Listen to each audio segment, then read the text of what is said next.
Attention. And we move down to the start for the double sculls. Mail and Mitchell in the Bark Station. Hayda and Formoso-Murias from the United States of America in the Buck Station. Yeah, Formoso and Hayda, both from Georgetown University. They're both lightweights from the Georgetown University lightweight team. And here they are after a very good start. Look at the age gaps. They could be the children of the fathers in the other double, with Tim Mayle and Mark Mitchell. So Tim Mayle and Mark Mitchell there, just moving out to maybe half a canvas lead, only 30-40 seconds into the race.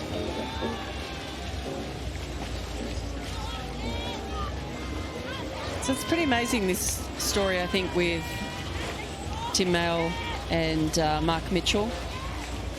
So they're racing the double here at Henley Royal Regatta, but Tim Mayle represented GB from juniors through to seniors for 10 years, from 96 through to 2006. And now 13 years on, he's here at Henley in the double scull with Mark Mitchell. Yeah, in the lead up to the Sydney Olympics, they were medalists at the Lucerne World Cup, and then when they were in the Gold Coast training before Sydney, he fell over a trestle, broke his wrist, and that was the end of his Olympic career. And they were medal prospects, I think, for Sydney, and that was the end of it. So it's nice to see him coming back here trying to win the doubles. He was an astounding athlete in his day. And they also raced the double at the World Rowing Coastal Championships. That's a growing sport, isn't it, in our sport? Isn't it?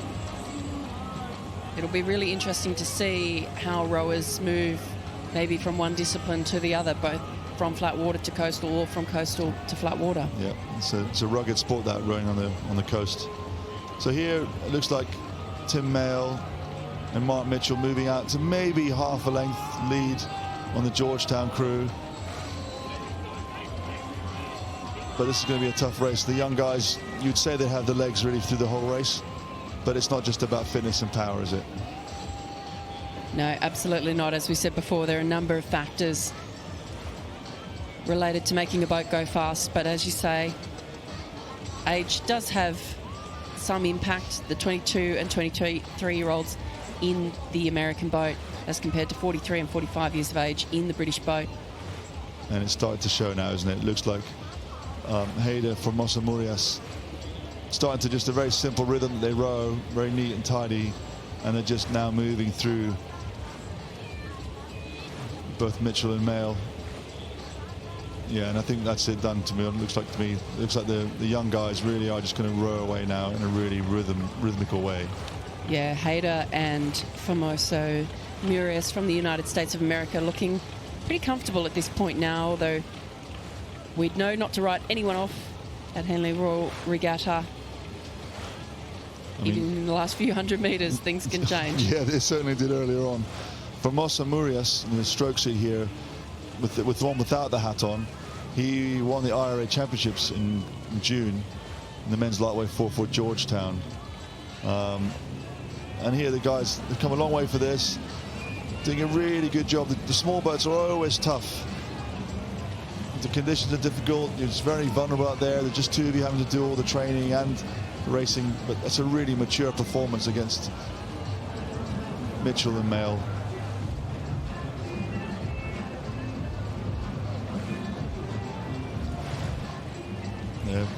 Yeah, the two veterans here really not giving up. Must be over 40 years of experience just in that boat. Yeah, that's right. And Mark Mitchell, he was the director at American Express for 20 years, and he says that he has his ergo in the underground car park. So must sneak down for a little bit of ergo training in the car park. I'm not sure the nicest venue. No, in a dungeon. It must be called a dungeon. So he obviously has always kept fit all the way through. And here we have Hayda and Murias, Formoso-Murias, moved a little bit more over towards the middle of the course, and 2.5, 3 lengths ahead, coming down here for the last 3 minutes or so of the race to go. Making it look very straightforward and simple there. Their blade work's very uniform, and they have a very nice opening of the rhythm of their backs. And you can see there on this shot the leg timing. The legs are going at a really even pace, so the power application is pretty uniform.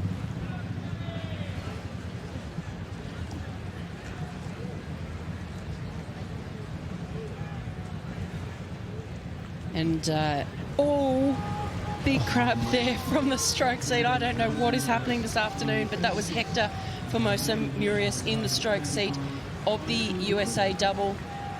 Lost his oar quite sensationally there. It looks like they've taken the rate up. They were comfortable, but wow, that was quite an aggressive crab he got there. The conditions look really good, and there 2 races in a row, and the sculling boats were having people having issues with their blade work. Maybe it's more bouncy and swirly out there than it looks like.